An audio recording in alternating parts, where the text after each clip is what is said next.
Quiero hoy compartir un pensamiento de la palabra. Mañana, Dios mediante, seguiremos en el culto dominical.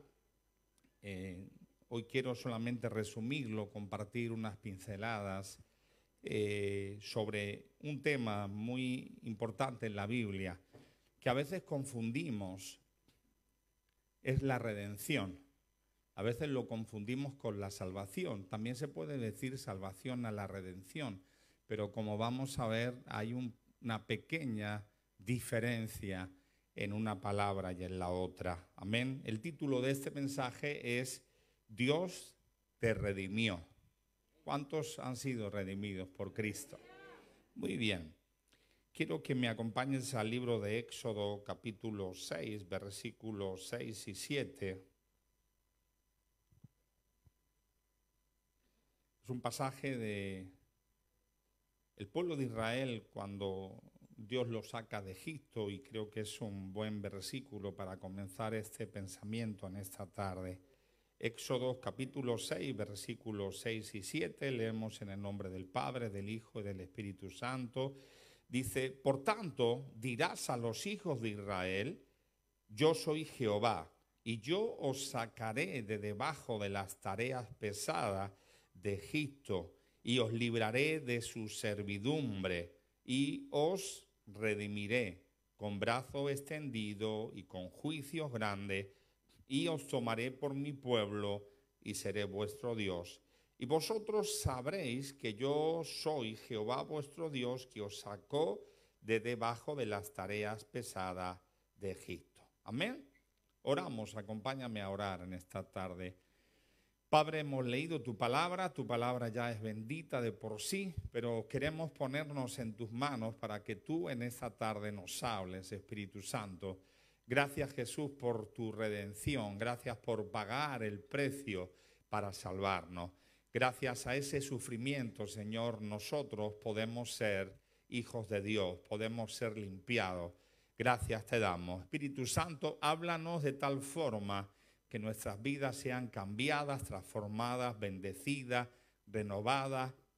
Y aún si hubiera alguien en este lugar o que nos está escuchando o nos va a escuchar que aún no ha sido redimido por ti, Jesús, que a través de esta palabra tú toques su corazón, su mente, su intelecto y pueda tomar esa determinación de ser redimido por ti.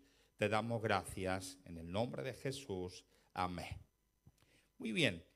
¿Cuál es la diferencia entre salvación y redención? Hay una diferencia.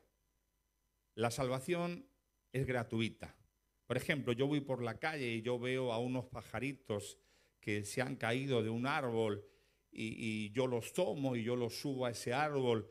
Los estoy salvando de una muerte segura. Por ahí va a venir un gatito, ¿verdad? ¿Y qué va a pasar? Se lo va a comer. Pero imagínate ahora si un niño ha tomado unos pájaros que ha visto en el campo, los ha metido en una jaula y se los lleva, yo qué sé, para hacer cualquier cosa, hasta jugar con él o hasta matarlo o hasta darlo de comer al gato, y yo lo veo que va con la jaula, le digo, oye, ¿qué vas a hacer con eso? Y él me dice, no, voy a jugar con ellos, le voy a quitar las plumas y al final se lo daré a mi gato para que se distraiga. Y ahora yo le digo, oye, pues yo te lo compro, ¿cuánto quieres por él? Y él me dice, 10 euros. Cuando yo le estoy dando esos 10 euros, no solamente los estoy salvando, los estoy redimiendo, estoy pagando un precio por esos animales. Cristo no solamente nos salvó, Él como Dios podía decir los salvo, pero Dios mismo había establecido que para ser libre del pecado había que ofrecer un sacrificio. Y Él mismo tuvo que pagar con su vida por nosotros. Amén. ¿Notamos la diferencia? La palabra en griego significa lutro, que es sinónimo de rescatar, comprar, es decir, pagar un rescate. Es la acción de liberar a alguien de un sufrimiento, de un castigo, de una obligación, de un dolor o de una situación penosa. Es conseguir la libertad de una persona o sacarla de la esclavitud mediante el pago de un precio. Por eso ahí vemos en el libro que hemos leído de Éxodo capítulo 6, versículos 6 y versículo 7, cómo el pueblo de Dios anteriormente había clamado a Dios, habían clamado diciendo: sálvanos, rescátanos, líbranos, y dice que Dios les escuchó. ¿Y qué hizo Dios? Ahí les habla a través de Moisés que Él los va a redimir. ¿Y cómo lo redimió? Ya lo conocemos. A través de esas plagas Dios fue manifestando su poder hasta que en un momento determinado, cuando ya son tocados los primogénitos, Faraón tiene que dejar salir al pueblo de Dios. ¿Pueden decir aleluya? Y no solamente los redimió, sino se encargó de cuidarles. Dice que cuando sale de Egipto, Faraón nuevamente va detrás de ellos, trata de nuevamente destruirlos. Ahí Dios dice que por el día era una columna, una nube, que iba encima de ellos, una nube y una columna en la parte de atrás de fuego para impedir que el enemigo los pudiera tocar. Cuando vinieron los problemas, el mar Rojo se abrió. Cuando vinieron las necesidades, dice que estuvieron 40 años, ni el Corte Inglés, ni ninguna boutique, todo el calzado. A medida que esos niños crecían, yo veo a estos niños chiquititos y han pasado los años, los veo grandotes, pues ese mismo vestido les iba sirviendo. Era un milagro continuado. El calzado sucedía lo mismo, ya no usaba un 22 sino un 48, ¿verdad? Como usan algunos. Ese fue el milagro que trajo Dios sobre ellos. Déjame decirte, Dios no solamente te ha salvado, que lo ha hecho. Dios no solamente te ha redimido, que también lo ha hecho. Él sigue cuidándote, Él sigue protegiéndote, Él sigue guiándote hasta que un día podamos estar con Él por toda la eternidad. Amén. Ahora, yo quiero hablar, como he dicho, mañana continuaremos, pero quiero hablar de un caso. Es una mujer llamada Ruth. Acompáñame al libro de Ruth, capítulo 3, versículo 7 hasta el 9. Sonríe, Jesús te ha redimido. No podíamos pagar ese precio para ser libres. No había ofrenda. Las ofrendas del Antiguo Testamento cubrían el pecado, no lo quitaban. Pero Cristo nos ha redimido a través de su sangre. Ruth, capítulo 3, versículo 7 hasta el 9, dice: y cuando vos hubo comido y bebido, y su corazón estuvo contento, se retiró a dormir a un lado del montón. Entonces, hablando de Ruth, ella vino calladamente, le descubrió sus pies y se acostó. Y aconteció que a la medianoche se estremeció aquel hombre y se volvió, y he aquí una mujer estaba acostada a sus pies. Entonces él dijo: ¿quién eres? Y ella respondió: yo soy Ruth, tu sierva. Extiende el borde de tu capa sobre tu sierva, por cuanto eres pariente cercano. ¿Qué estaba aconteciendo? Si lees un poquito antes, bueno, si conoces la historia de Ruth, Ruth era una mujer moabita. Ella había conocido a un hijo de Noemí y se habían casado. Aún no tenían descendencia cuando el esposo de Noemí y los dos hijos de Noemí murieron. ¿No? No, gloria a Dios. No, yo dije, me equivoqué. Ahora, ellos habían salido, Noemí con su esposo, con sus dos hijos, habían salido de la tierra de Israel porque había falta de alimento, había necesidad. Estaba gobernando los jueces. Cuando gobiernan los jueces hay necesidad. Cuando gobierna Dios hay abundancia. Dice que fueron a Moab y ahí sus dos hijos se casaron. Y murieron los dos, murió el esposo.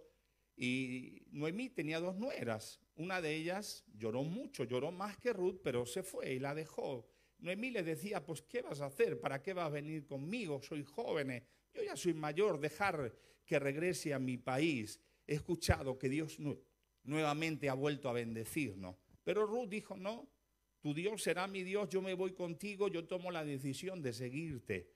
Y ahí fue Ruth con Noemí. Llegaron a Israel, habían pasado unos meses, había necesidad todavía, a pesar de que Noemí tenía algunas tierras, había necesidad. Y entonces han pasado algunas semanas, algunos meses, no se sabe exactamente el tiempo. Noemí le dice a Ruth: mira, Hay una costumbre en Israel dictada por Dios que cuando alguien muere y no ha dado hijos, esa mujer tiene la posibilidad de poder casarse con el hermano del fallecido o con el pariente más cercano. Entonces, Booz, que por cierto, ¿sabes algo? Booz era descendiente de una mujer llamada Rahab, la ramera. Dios tiene sus planes, sus propósitos, hermanos. De hecho, en la descendencia de Jesús aparecen dos mujeres. Una es Rahab, la ramera, y otra es Ruth. Pues de esa mujer que en su día tenía ese apodo, nace Booz. Y Noemí le dice, ves donde él, cuando estén allí trabajando, tú trabajas y cuando él se ponga a dormir te pones a sus pies. Cuando él se despierte, cuando el varón se dé cuenta, ¿qué le vas a decir? Oye, soy Ruth, la nuera de Noemí, redímeme. Y él va a hacer todo lo posible al día siguiente por redimirte. Así que ella, ¿qué hizo? Obedeció a su suegra. ¿Cuánto cuesta obedecer y sobre todo a la suegra, verdad? ¡Ay! Gloria a Dios por esas suegras. Si no tuvieras esa suegra, no te hubieras casado con esa mujer o ese hombre tan bonito. Digan gloria a Dios. Muy bien, y ella hace lo que él le dice. Sucede que a la medianoche él se despierta, nota algo en los pies y dice, ¿qué está pasando? Y le dice, ¿qué está pasando? Oye, ¿quién eres tú? Y ella le dice, yo soy Ruth. Vengo ¿a qué? A que extiendas el borde de tu capa sobre tu sierva, por cuanto eres pariente cercano. Mira lo que dice el capítulo 3 y versículo 12 del mismo libro de Ruth. Ruth 3, 12 y 13. Y ahora, aunque es cierto que yo soy pariente cercano, con todo eso hay un pariente más cercano que yo. Pasa aquí la noche y cuando sea de día, si él te redimiere, bien, redímate, mas si él no te quisiera redimir, yo te redimiré. Vive Jehová, descansa pues hasta la mañana. Interesante. Ella ya no tenía que hacer nada. Ella lo único que podía decir, vos, tú eres un pariente cercano mío, redímeme. Ya no había otra opción que ella pudiera hacer. Déjame decirte, nosotros podemos ser redimidos por Cristo, si queremos. Hay gente que no quiere ser redimida por Cristo. No, yo no quiero saber nada con Dios porque Él me hizo esto, me hizo lo otro, yo no quiero saber nada. O simplemente no, yo tal como estoy no necesito a Dios, yo soy bueno, yo soy una persona honesta. No sé si usted lo ha escuchado alguna vez eso, o hasta nosotros fuimos de esos. Ella hizo lo que tenía que hacer. Hermano, nosotros lo único que podemos hacer para ser redimidos es decirle, Señor, redímeme. Eres el pariente. En este caso, vos dijo el pariente cercano, le podemos decir a Jesús, eres el único descendiente de Adán que tiene el poder para redimirme.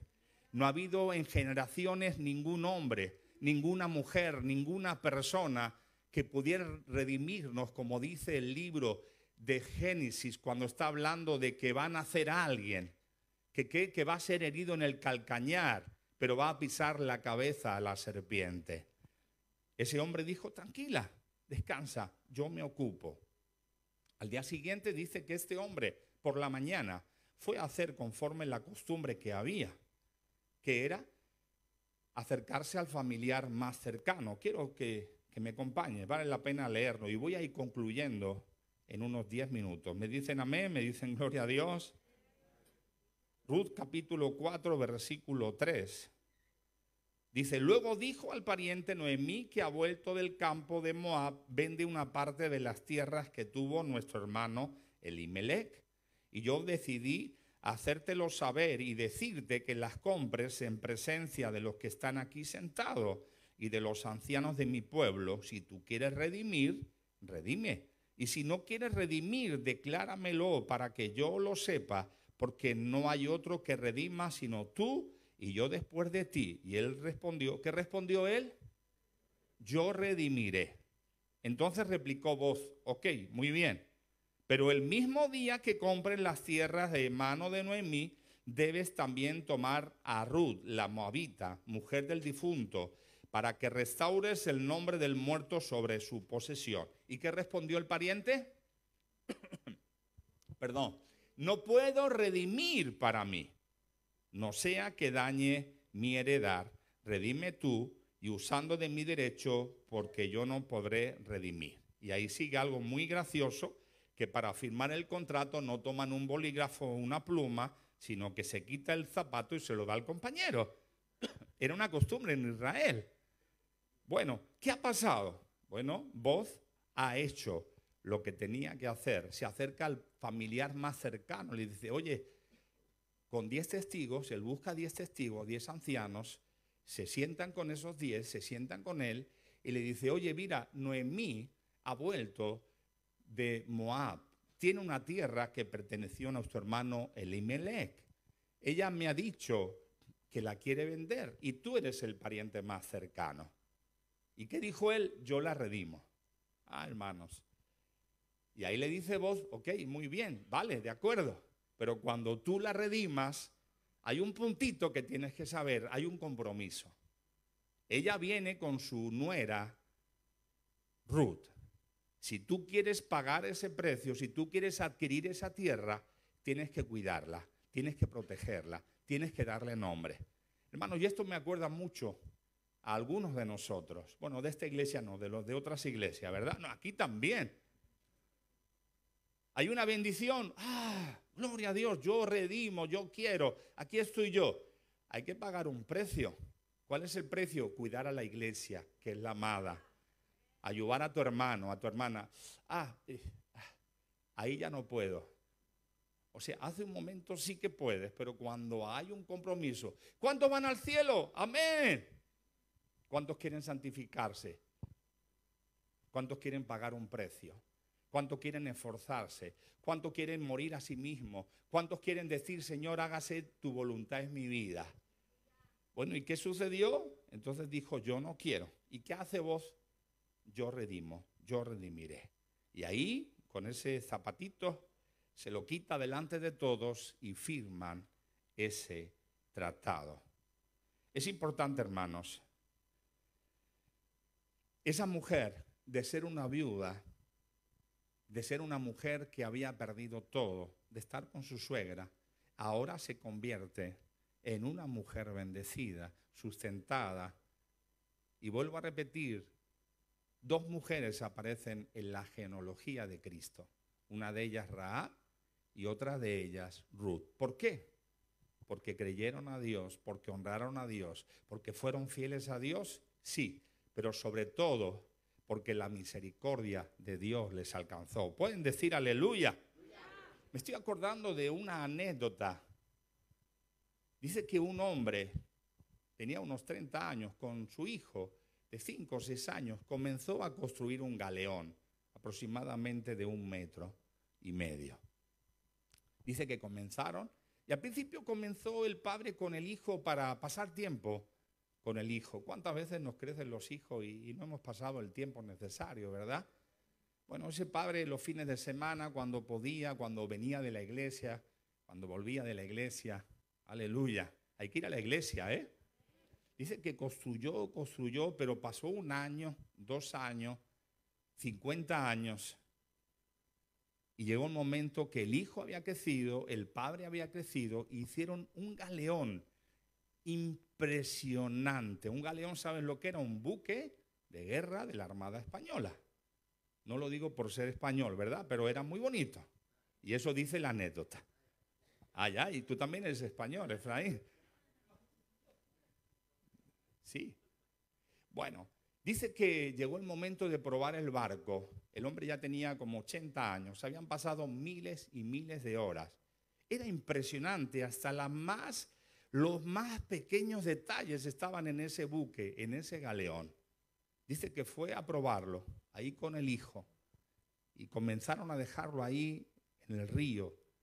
De golpe y porrazo llegó un viento, una tormenta que se llevó el galeón. Aunque trataron de alcanzarlo, trataron de cogerlo, ese galeón se fue y desapareció.